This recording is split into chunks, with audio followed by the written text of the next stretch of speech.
Hello दोस्तों, नमस्कार, जय हिंद, ज़बरदस्त, जिंदाबाद। मतलब हम आ गए हैं। अब आ गए हैं तो कुछ ज्ञान की बातें होंगी। तो ज्ञान की बातें क्या होंगी, आप स्क्रीन पर देख रहे होंगे कि भारत में इस वर्ष जो वर्षा होने वाली बहुत कम होने वाली है। अगर वर्षा कम हुई तो भारत सरकार क्या करेगी या कैसे कृत्रिम वर्षा करवाएगी, इस पर चर्चा करने वाले हैं। मैं हूं जी श्याम लोधी और आप देख रहे हैं हमारा यूट्यूब चैनल बीटा नॉलेज। अगर हमारे वीडियो में दी गई जानकारी आपको ऑथेंटिक लगे, अच्छी लगे, पसंद आए और आपके यूजफुल हो तो हमारे चैनल को जरूर सब्सक्राइब करें और अपने दोस्तों को शेयर करें।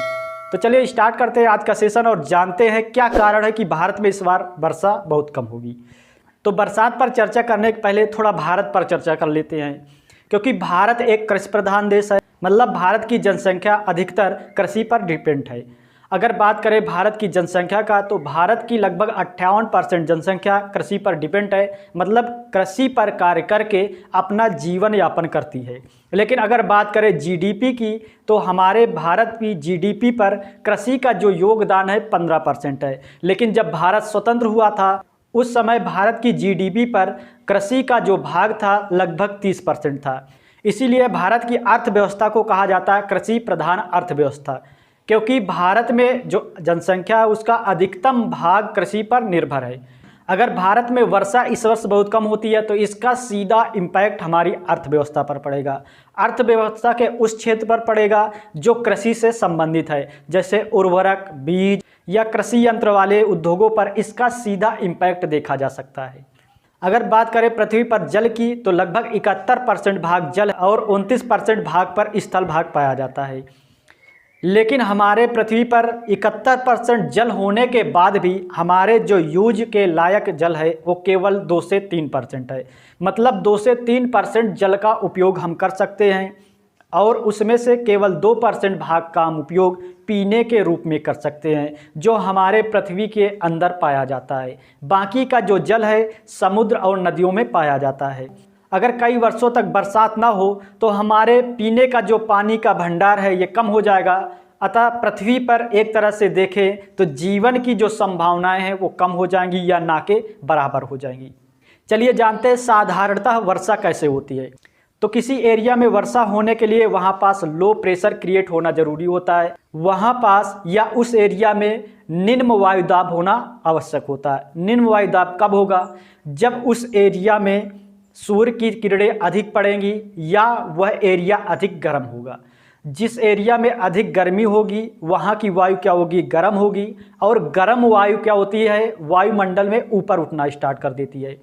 और जब ऊपर उठकर यही वायु जाती है तो हमारे वायुमंडल में जब 165 मीटर की ऊंचाई पर आप जाते हैं तो 1 डिग्री सेल्सियस जो टेम्परेचर होता है उसकी कमी होती है। तो इसी तरह जब वायुमंडल में ऊपर जाती है तो ये क्या होती है? ठंडी होकर संघनित होने लगती है। अब आप सोच रहे होंगे संघनन क्या है? तो संघनन का उदाहरण आपने कई बार देखा होगा, लेकिन थोड़ा फोकस कम किया होगा कि नहीं संघनन ये होता है। तो चलिए आपको बताते हैं उदाहरण। तो आप जब बर्फ़ का उपयोग करते हैं वो भी कब? स्टील के गिलास पर। या कभी आपने पार्टी की हो दोस्तों के साथ तो उसके साथ दूसरा भी हो जाता है। तो जब आप बर्फ़ का उपयोग करते हैं स्टील के गिलास में, जब बर्फ़ रख दें और उस पर पानी डाल दें तो पानी डालने के कुछ समय बाद या केवल बर्फ़ भर ही रख दें तो कुछ समय बाद आपने देखा होगा जो गिलास होगा, गिलास के चारों तरफ पानी की बूंदें आपको दिखाई देंगी। तो आप सोचते होंगे ये अंदर की जो बर्फ़ है ये ही बाहर चली गई। जी ये बिल्कुल नहीं होता, ये होता है संघनन। मतलब हमारे वायुमंडल में जो गर्म हवाएं हैं ये क्या होती हैं? आकर उस गिलास की सतह से टकराती हैं। जब सतह से टकराती हैं तो गिलास के अंदर भरी हुई है बर्फ़, जो उसका क्या टेम्परेचर लो है, मतलब कम है। लेकिन जो बाहर से आ रही हैं वो गर्म हवाएं हैं, लेकिन उनमें क्या है? आर्द्रता है। तो ये क्या होता है? जब ठंडी सतह पर हवाएं आकर टकराती हैं तो ये भी क्या होती है? ठंडी होती हैं। जब ठंडी होती हैं तो ठंडी होने की वजह से इनमें संघनन होता है। मतलब जो पानी की बूंदें होती हैं वो इकट्ठा होना स्टार्ट हो जाती है। तो इसी प्रकार हमारे वायुमंडल की जो वायु है जब गर्म होती है ऊपर उठती है, ऊपर उठकर जब वायुमंडल में अधिक ऊंचाई पर जाती है तो इसमें संघनन स्टार्ट हो जाता है। संघनन स्टार्ट होने से वहाँ जो पानी की बूंदें हैं इकट्ठा होती हैं और बादलों का निर्माण होता है जिससे भारी वर्षा होती है। लेकिन भारत में इस बार जो विश्व मौसम विज्ञान संगठन है उसने अलर्ट जारी किया है कि इस वर्ष भारत में जो वर्षा है बहुत कम होगी, मतलब सूखा हो सकता है। अभी पूर्णता कहा नहीं जा सकता क्योंकि अभी तक जितनी भी रिसर्च हुई है मौसम के बारे में ये पूर्णता ऑथेंटिक नहीं होती, मतलब एक तरह का अनुमान होता, पूर्व अनुमान, कि हम अनुमान लगा रहे हैं कि ऐसा हो सकता है। ना ही मानसून के बारे में अभी तक जितनी भी वैज्ञानिक गतिविधियाँ या वैज्ञानिक तरीके की जानकारियाँ उपलब्ध हुई है अभी पूर्णतः ऑथेंटिक नहीं हुई है, पूर्णतः सत्य साबित नहीं हुई। तो इस बार विश्व मौसम विज्ञान संगठन ने अनुमान लगाया कि भारत में सूखा हो सकता है। क्यों होगा? तो इन्होंने कारण इसका बताया है कि अल नीनो प्रभाव के कारण। अब आप सोच रहे होंगे ये अल नीनो क्या है, ये कहाँ से आ गया, ये कौन सी बला है, इसका क्या उपयोग होगा? तो आपको बता रहे हैं अल नीनो है क्या। अल नीनो होती है एक गर्म जल धारा। जो समुद्र है, समुद्र पूर्णतः एक दूसरे से जुड़े हुए हैं। अगर हम समुद्र के टेम्परेचर की बात करें तो इसका जो औसतन टेम्परेचर होता है लगभग 24 डिग्री सेल्सियस होता है, कहीं 28 डिग्री सेल्सियस तो कहीं -5 डिग्री सेल्सियस। जैसे आप ध्रुवों पर जाएंगे, मतलब आप यहाँ पास ये ग्लोब देख रहे हैं, ग्लोब में आप ऊपर जाइए उत्तरी ध्रुव या नीचे जाइए दक्षिणी ध्रुव। यहाँ क्या होता है, जो हमारा सूर्य होता है, सूर्य की जो किरणें होती है उत्तरी ध्रुव और दक्षिणी ध्रुव पर बहुत कम जा पाती हैं, जिसकी वजह से यहाँ टेम्परेचर बहुत लो होता है, मतलब यहाँ पास ज़्यादातर बर्फ़ जमी होती है। और यहाँ पास जो समुद्र का टेम्परेचर होगा लो होगा क्योंकि यहाँ बर्फ़ जमा है, तरंगे कम पहुँच पाती है। लेकिन जैसे ही आप जाएंगे विषुवत रेखा प्रदेश, जो आप यहाँ पास से लाइन देख रहे हैं यह है विषुवत रेखा, मतलब भूमध्य रेखा जिसे कहते हैं, मतलब मिडिल की लाइन जो पृथ्वी को दो भागों में बांट रही है। तो भूमध्य रेखा में वर्ष भर सूर्य की किरणें सीधा पड़ती हैं। जब सूर्य की किरणें सीधा पड़ेंगी, मतलब जब पास होगा, जैसे पास में आपके बल्ब जला दे तो आपको गर्मी ज़्यादा लगेगी, तो उसी प्रकार भूमध्य रेखा के सामने होता है सूर्य वर्ष भर, तो यहाँ का जो टेम्परेचर होता है बहुत अधिक होता है। तो यहाँ के जो समुद्र का जल भी होगा ये भी गर्म होगा, तो यहाँ के समुद्र का जो जल का टेम्परेचर होता है लगभग 28 डिग्री पाया जाता है। लेकिन ध्रुवों की बात करें तो यहाँ -5 डिग्री पाया जाता है, तो औसत मिलाकर लगभग 24 डिग्री इसका होता है। लेकिन अब इसमें कुछ जलधाराएं भी होती हैं। समुद्र भले ही यहाँ ठंडा हो लेकिन यहाँ पास कुछ जलधाराएं उत्पन्न होती हैं जो यहाँ पास का जो एरिया होता है उसको गर्म कर देती हैं। तो ये जलधारा कई दो प्रकार की होती है, एक ठंडी जलधारा, एक गर्म जलधारा। तो चलिए अब पहले जान लेते हैं अल नीनो क्या है। तो आप यहाँ पास देख रहे हैं ये है दक्षिण अमेरिका, और हमारे हाथ के बाईं तरफ आइए और आप देख लीजिए यहाँ पास है ऑस्ट्रेलिया। अब क्या करें, देखिए आपने ये तो ज़रूर सुना होगा कि पृथ्वी गोल है। अगर आप मोटरसाइकिल से घूमते रहें, केवल आपको चलाना है तो दोबारा आप अपने घर आ जाएंगे, ठीक है, ऐसी गोल है, ठीक है। तो पृथ्वी गोल है कहा जाता है लेकिन पूर्णतः गोल नहीं है। तो पृथ्वी गोल है। अगर हम इसका एक ग्लोब बनाएं, जब हम ग्लोब बनाएंगे तो हमारा ये जो उत्तरी दक्षिणी अमेरिका है, तो दक्षिणी अमेरिका क्या हो जाएगा, ऑस्ट्रेलिया के पास में चला जाएगा, उस साइड चला जाएगा, ठीक है। और इधर जो पड़ता है प्रशांत महासागर, वो किधर चला जाएगा, उधर चला जाएगा, ठीक है। तो चलिए अब छोड़िए उसको, हटाइए, हम यहीं से देखते हैं। तो अब देखिए अल नीनो क्या है। अल नीनो होती है एक गर्म जलधारा जो दक्षिण अमेरिका के पेरू के तट पर बनती हैं, ठीक है। ये एक सर्कल होता है, एक होता है अल नीनो, एक होता है ला नीनो। जो अल नीनो होती हैं इसमें पेरू के तट पर गर्म जलधाराएं होती हैं, इकट्ठा हो जाती हैं, मतलब यहाँ का टेम्परेचर बहुत अधिक हो जाता है। लेकिन अगर ऑस्ट्रेलिया की बात करें तो यहाँ पास ठंडी जलधारा इकट्ठा हो जाती है, जिसका सीधा प्रभाव हमारे मानसून पर देखा जाता है। कैसे, चलिए समझते हैं किस प्रकार हमारे मानसून पर इसका इम्पैक्ट देखा जाता है। देखिए जो भूमध्य सागर होता है, यहाँ पास जो व्यापारिक पवनें चलती हैं ये पश्चिम से पूर्व की तरफ चलती हैं, जो साधारण वर्ष होता है, और ऐसी स्थिति को कहते हैं ला नीनो। क्योंकि अगर देखें तो इन दोनों के बीच में हमारा पड़ता है भारत। तो यहाँ पास आप देख रहे हैं भारत है, तो अब इन दोनों के बीच में भारत है। अब यहाँ पास क्या, लो प्रेशर और यहाँ पास हाई प्रेशर। तो भारत में अगर वर्षा की बात करें तो जो भारत में वर्षा होती है दक्षिण पश्चिम मानसून से, मतलब यहाँ पास से मानसून ऐसे करके भारत में आता है, इंटर करता है। ये होता है जो बंगाल की खाड़ी है, यहाँ पास थोड़ा लो प्रेशर क्रिएट हो जाता है, जिसकी वजह से ये घूमकर ऐसे चली जाती हैं। लेकिन अल नीनो प्रभाव होने के कारण क्या होता है, जो हमारी ये हवाएं ऐसे घूम कर जाना था, मतलब जैसे भूमध्य रेखा से व्यापारिक पवनें होती हैं, पछुआ पवनें चलती हैं, तो ये जैसे ही इसको पार करती हैं भूमध्य सागर, तो ये अपने दाएं तरफ 45 डिग्री का कोण पर घूम जाती हैं। तो जैसे ही यहाँ पास घूमी तो ऐसे करके भारत में इंटर होती है, मानसून लाती है और बरसात करवाती हैं। लेकिन जब यहाँ लो प्रेशर क्रिएट होगा तो ये हवाएं क्या होंगी, सीधा इधर ही चली जाती, भारत की तरफ घूम कर नहीं जाती, सीधा चली जाती दक्षिण अमेरिका की तरफ और यहाँ वर्षा करवाती हैं। इससे क्या होता है, भारत भी वर्षा से वंचित रह जाता है और ऑस्ट्रेलिया भी वर्षा से वंचित रह जाता है।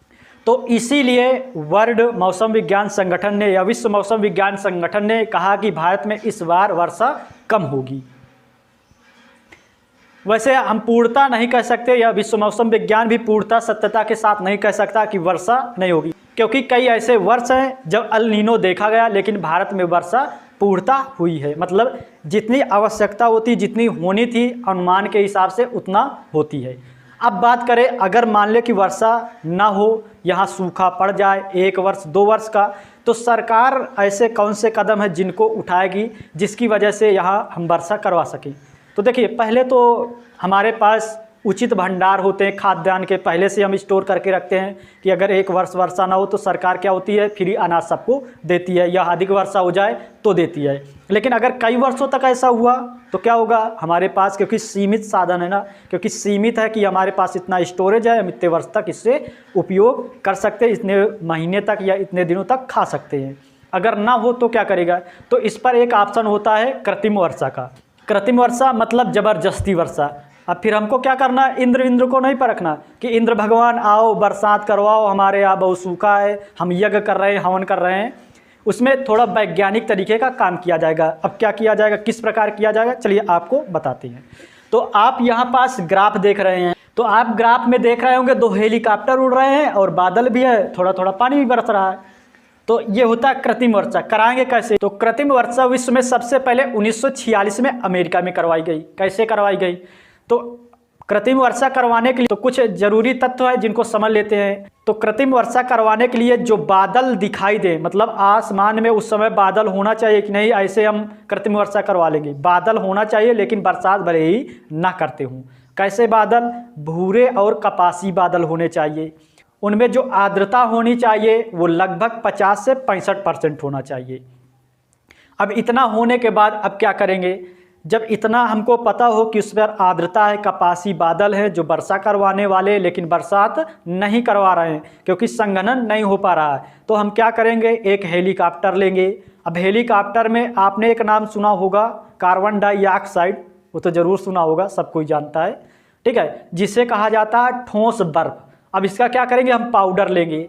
अब पाउडर को जब हेलीकॉप्टर या हवाई जहाज़ ले जाएंगे और इन बादलों के ऊपर क्या करेंगे, जैसे आपने खेत में बीज बोते हुए देखा हो किसानों को, या खाद डालते हुए देखा हो, तो उसी प्रकार क्या करेंगे, हम बादलों के ऊपर उसको छिड़क देंगे।